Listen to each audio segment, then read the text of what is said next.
Olá pessoal, sejam todos bem-vindos ao nosso canal Wikigel, um espaço de aprendizagem colaborativa, e é isso aí que eu trago para vocês hoje. Hoje nós vamos ter uma participação especial de um capixaba que está morando nos Estados Unidos e vai nos falar um pouquinho sobre a sua percepção da saúde nos Estados Unidos.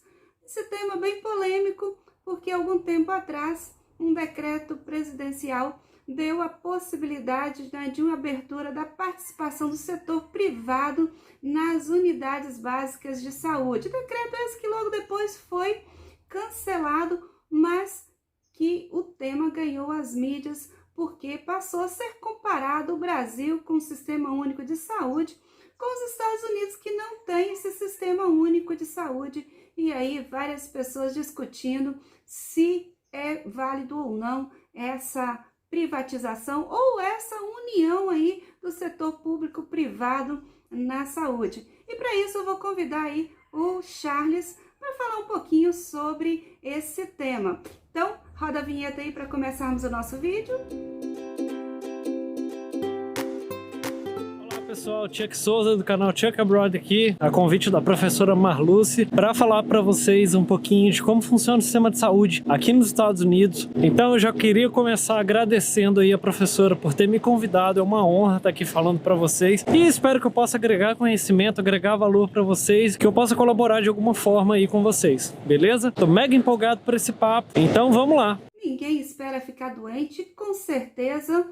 Nem todas as pessoas estão preparadas para essa eventualidade. É claro que no Brasil, se ocorre um imprevisto de saúde, você pode recorrer ao Sistema Único de Saúde, que vai atender em qualquer especialidade dentro do território nacional. Seja imigrantes, seja pessoas do próprio país, não importa, são todos atendidos. E a grande pergunta é: como é o atendimento de emergência aí nos Estados Unidos, Charles? Conta pra gente. O atendimento de emergência aqui, ele funciona bem parecido com o do Brasil. Aqui tudo começa quando eles ligam para a central para pedir ajuda. Você já deve ter ouvido bastante em filme, quando o pessoal fala Call 911. Em português significa chama o SAMU. E quando as pessoas ligam para o 911, a central já começa a detalhar todo tipo de atendimento que aquela pessoa vai precisar. Ela entende se é um problema cardíaco, se é um acidente de trânsito, um acidente doméstico, um tiroteio.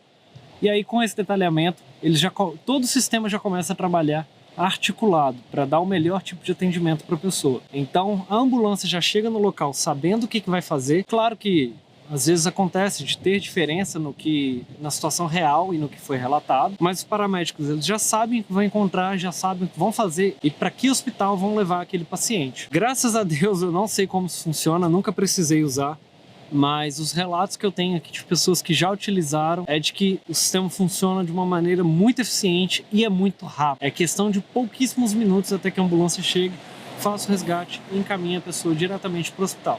Então, Charles, mas esse atendimento aí, ele é feito da mesma forma para americanos e imigrantes ou existe alguma diferença de atendimento se por um acaso for atendido, por exemplo, um imigrante ilegal? Essa é uma ótima pergunta e muito interessante. Diferença de atendimento, não. Aqui qualquer pessoa, seja cidadão ou imigrante, não importa. Se ela chega no hospital, ela vai receber o melhor atendimento possível, sem diferenciação. E realmente o atendimento hospitalar aqui é de primeira qualidade. Os hospitais são bem modernos, o atendimento é bem eficiente e você vai ser muito bem tratado quando você entra no hospital. Porém, existe um detalhe que a gente precisa entender para responder essa pergunta de uma maneira um pouquinho melhor. Primeiro, a gente precisa dividir os imigrantes em imigrantes ilegais e imigrantes legais. Mas por que eu estou destacando o status imigratório? Porque aqui não existe um sistema público e universal de saúde como a gente tem no Brasil através do SUS. Então todo atendimento de saúde ele se dá por via privada, diretamente com os hospitais, ou através de seguros de saúde, que no Brasil a gente conhece como plano de saúde. E para que você consiga fazer um plano de saúde aqui nos Estados Unidos, você precisa comprovar naturalidade. Ou seja, você precisa ser nascido aqui e ser um cidadão americano para poder comprar o seu plano de saúde. Mas tem uma possibilidade caso você não seja americano.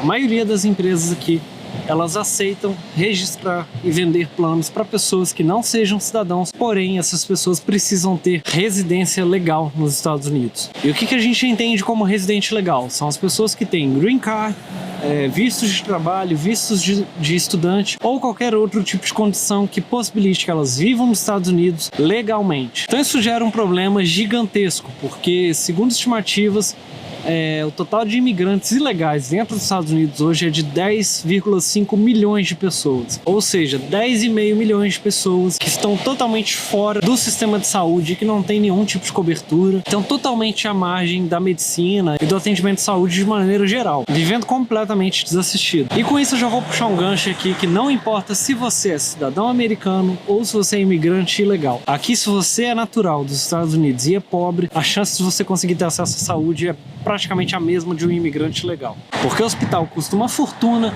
e os planos de saúde são muito caros também. Então, para a maioria das famílias, é muito difícil conseguir pagar todas as despesas do mês, comprar comida e ainda pagar por um plano de saúde, porque isso compromete muito o orçamento familiar. Então isso faz com que só as pessoas com maior poder aquisitivo consigam pagar por esses planos e consigam ter acesso a uma saúde de qualidade. Então, para todo o resto, o que resta é se automedicar e esperar o problema passar. Então, Charles, como você falou, a necessidade aí de um plano de saúde para você ser atendido. Mas vem cá, se a pessoa não tiver como pagar um plano de saúde, ele vai ficar sem atendimento? Então explica pra gente aí como é o atendimento de uma pessoa que não tem plano de saúde. Muito boa essa pergunta também, professora. Bom, para isso tem solução. Não é a melhor e não é definitiva, mas é uma solução. Aqui cada estado tem autonomia sobre legislação, em diversos níveis. Então, alguns estados, não são todos, possuem sistemas de acesso à saúde pública. Então quer dizer que nos Estados Unidos existe o SUS também?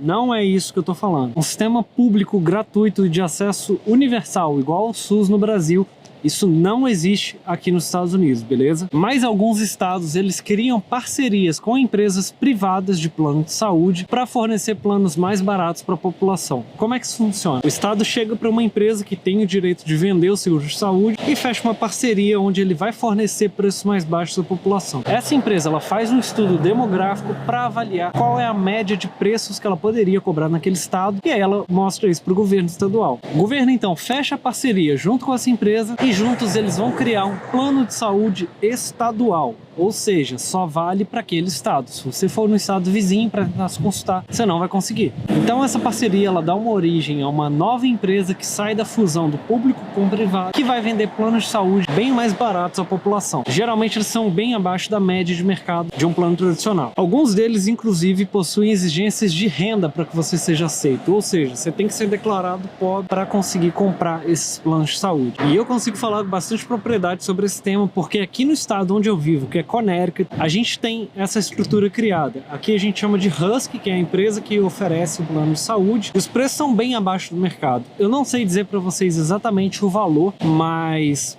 é como se fosse algo assim, um plano tradicional custa $800, o valor cheio por mês. No Husky você consegue ele por $300. Eu não tenho certeza se a proporção é essa, mas é algo muito parecido com isso. Claro que os valores eles vão variar de acordo com o tamanho da família, número de crianças, número de idosos. Enfim, é aquele cálculo que toda empresa de plano de saúde vai fazer, que ele vai mensurar o risco de você utilizar o plano. Quanto mais chances você tem de usar, mais eles vão te cobrar, mais caro o seu plano vai ficar. Porém, os planos de saúde aqui, eles não são tão robustos e tão completos quanto os que a gente tem no Brasil, que cobre uma gama enorme de procedimentos, inclusive cirurgias, internações em quarto privado e tudo mais. Aqui os planos de saúde, mesmo mais caros, eles não vão dar cobertura completa a todos os tipos de procedimentos. São bem mais básicos que se comparados com os que a gente tem no Brasil. E eles também são no formato copayment, que é copagamento, ou seja, você vai pagar o plano de saúde, porém, ele não vai te cobrir em todos os procedimentos. Então podem haver procedimentos que você vai fazer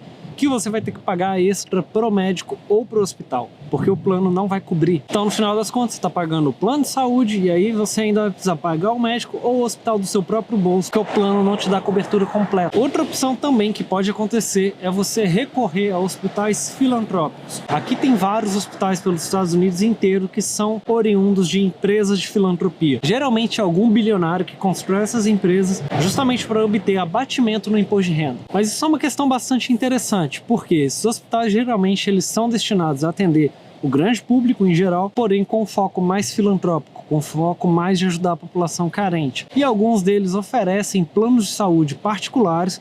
É um plano de saúde específico para aquele hospital e o preço costuma ser um pouco melhor do que um plano de saúde normal que você tem no mercado lá fora. Então, querendo ou não, é uma opção também. Mas tirando essas opções que eu citei, respondendo a sua pergunta aí, não fica. Se você não tem plano de saúde, se você não tem dinheiro para pagar o atendimento privado, sua opção é se automedicar. Ou então ir até um hospital buscar atendimento e provavelmente morrer pagando aí a conta de hospital.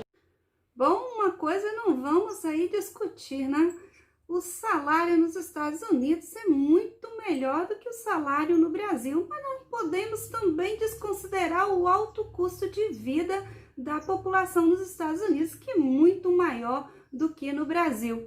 E aí uma pergunta, né, que eu já ouvi muita gente questionar: você pode falir nos Estados Unidos se você for atendido por um hospital num momento de urgência e não ter dinheiro para pagar essa conta? Isso é fato, Charles? Ou é apenas boato?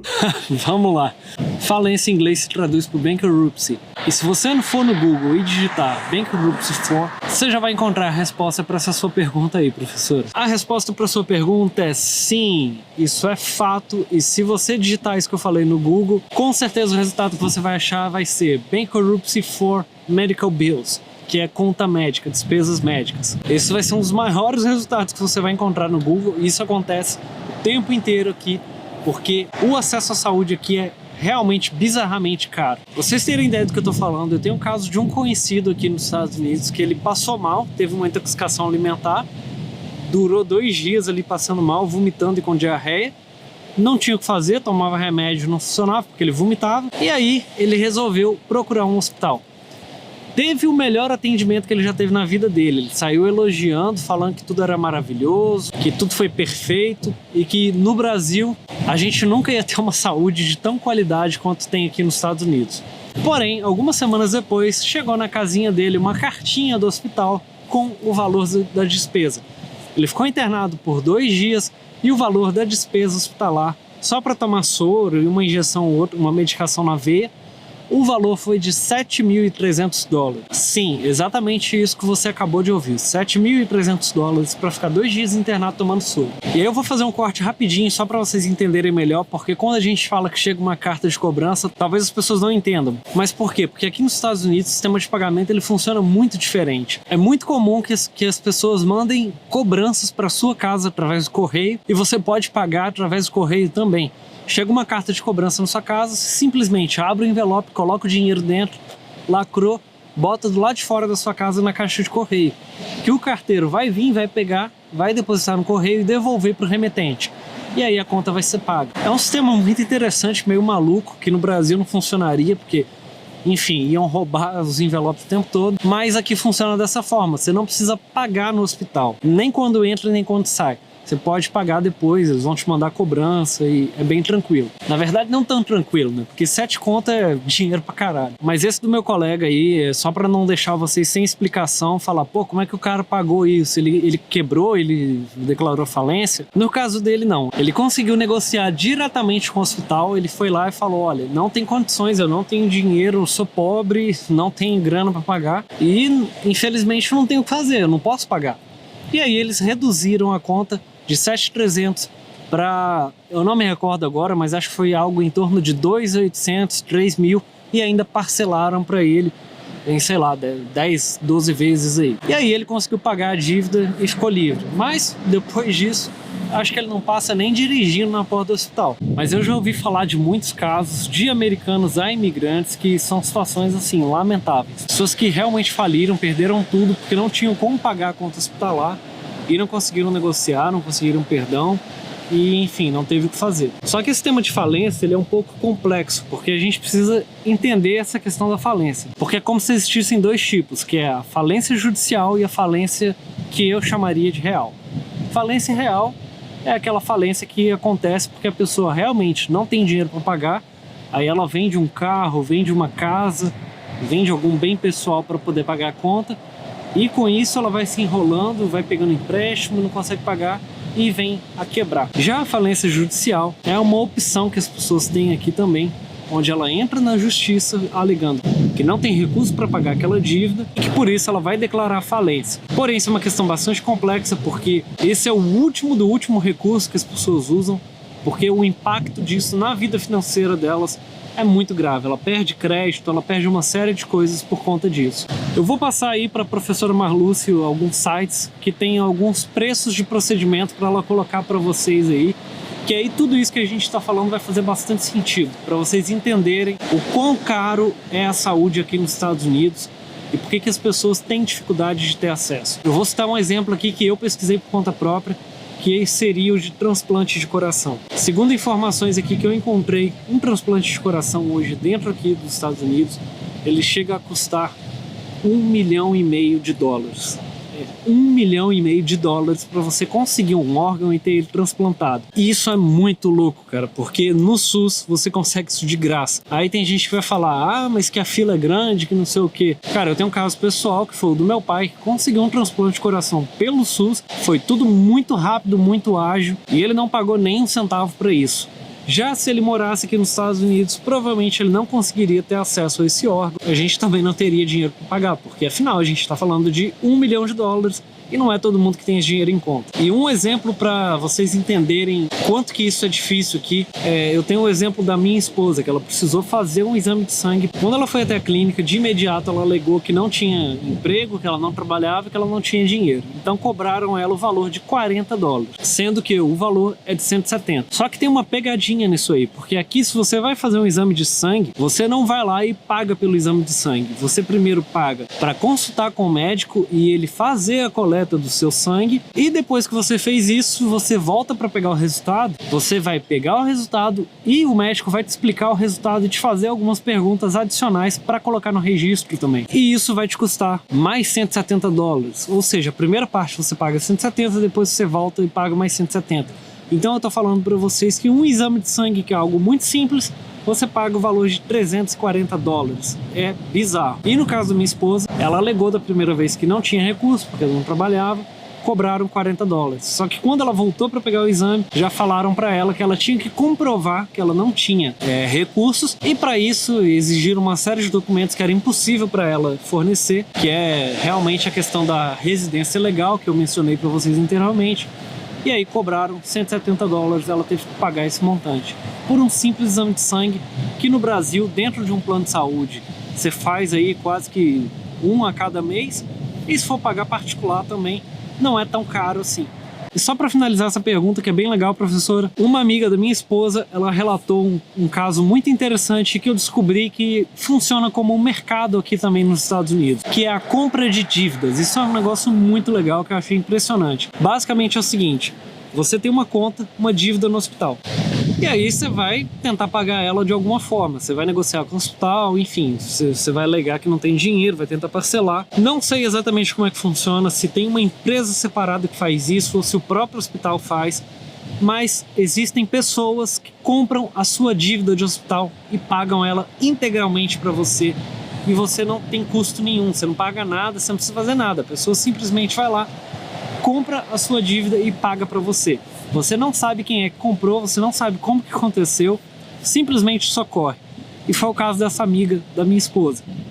Isso aconteceu com ela, ela tinha dívida, o hospital mandou uma carta para ela falando que a dívida estava paga e que ela não precisava mais se preocupar. E aí eu fui pesquisar e eu descobri que alguns milionários americanos, eles costumam fazer isso, eles pagam essa conta e depois eles usam esse pagamento para informar ao imposto de renda que eles fizeram uma doação, uma filantropia, e com isso eles conseguem abatimento de imposto. Eu acho isso um negócio sensacional, mas como eu disse, é meio que um mercado obscuro, não tem clareza de como isso funciona na prática e é meio que sorte, né? No caso dela, ela ficou totalmente surpresa que isso aconteceu. Então eu não diria que é uma coisa que as pessoas devem contar, uma coisa muito esporádica, uma coisa que assim, não acontece todo tempo. Bom pessoal, essa foi a minha participação aqui com a professora Marluce no canal Wikigel. Eu agradeço demais a professora Marluce por ter me convidado para falar para vocês aqui, estou muito feliz com essa participação. E eu realmente espero que vocês tenham gostado, que eu tenha agregado valor, que eu tenha transmitido um pouquinho do que eu sei aqui para vocês e que tenha ajudado de alguma forma a vocês entenderem como isso funciona.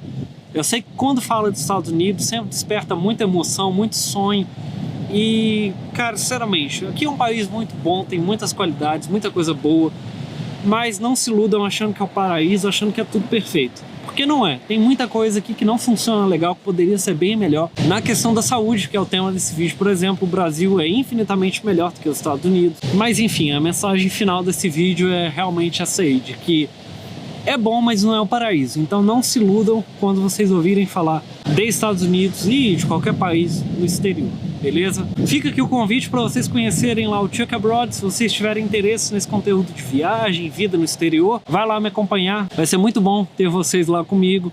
E a gente se vê na próxima. Tchau! Então, Charles, é isso aí. A gente pode dizer que, apesar dos Estados Unidos ser um país aí de primeiro mundo, e com certeza tem muito a nos ensinar como países em desenvolvimento a ter uma economia mais forte. Mas também não podemos desconsiderar que o Brasil tem aspectos muito positivos que também deveria ser utilizado como exemplo pelos demais países, inclusive aí pelos Estados Unidos, principalmente no que se refere à questão do atendimento à saúde pública. Mas muito legal a gente poder ouvir de uma pessoa que vive nos Estados Unidos qual é essa percepção da saúde e comparar um pouco com a saúde no Brasil.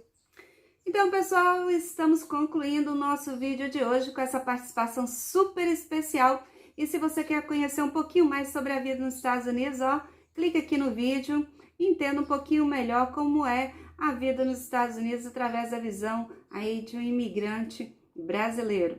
E se você ainda não se inscreveu no nosso canal, vai lá, se inscreve, deixa o seu like se você gostou desse vídeo e, claro, faça o seu comentário aí sobre o que você achou desse tema polêmico sobre privatização do Sistema Único de Saúde no Brasil, ou será que esse sistema deve ser ampliado para outras regiões do mundo? Um forte abraço para vocês e até a próxima. E, Charles, muito obrigada novamente, fica com Deus e espero que você não precise de tratamento de saúde aí nos Estados Unidos, ok? Um abraço.